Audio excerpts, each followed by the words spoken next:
भारतीय रियासत झारखंड में एक 18 साल लड़की ने अपने वालिदैन और रिश्तेदारों की रजामंदी और मर्जी के मुताबिक एक आवारा कुत्ते से शादी कर ली। जी हाँ, बिल्कुल। मंगली मन्ना नामी लड़की के वालिदैन को एक मजहबी गुरु ने बताया था कि इनकी बेटी पर नहुसत का साया है और वो जिस मर्द से शादी करेगी वो इस नहुसत का शिकार हो जाएगा और इसका असर पूरे गाँव पर भी हो जाएगा। इस गुरु ने इस मुसीबत का हल बताया, लड़की की शादी किसी आवारा कुत्ते से कर दी जाए और लड़की के वालिदैन ने इस तजवीज पर सिद्ध के दिल से अमल भी किया। लड़की के वालिदैन ने एक आवारा कुत्ते की शादी अपनी बेटी से करवा दी और इस कुत्ते को अपना दामाद बना लिया। शादी काफी धूमधाम से की गई। इस मौके पे सारे गांव ने इस शादी में शिरकत की। किसी भी आम शादी की तरह रस्में अदा की गयी। लड़की के वालिदैन का कहना है कि इसके कुत्ते दामाद की वो इतनी ही इज्जत करेंगे जितनी के लोग इंसानी दामाद की करते हैं। लेकिन लड़की का कहना था कि इसे कुत्ते की दुल्हन बनना अच्छा नहीं लग रहा, लेकिन गांव के बुजुर्गों और इसके वालिदैन के कहने की वजह से वो ये शादी कर रही है। कुछ महीने कुत्ते के साथ गुजारने के बाद वो किसी भी आम आदमी से शादी कर सकती है।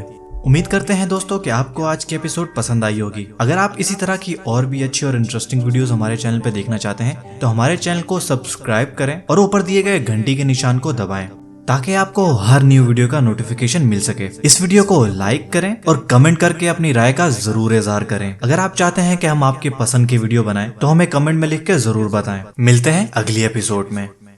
मेरे YouTube चैनल को सब्सक्राइब करें और इस बेल आइकॉन को ऑन करें ताकि आप हमारी नई आने वाली हर वीडियो को फौरन से देखें।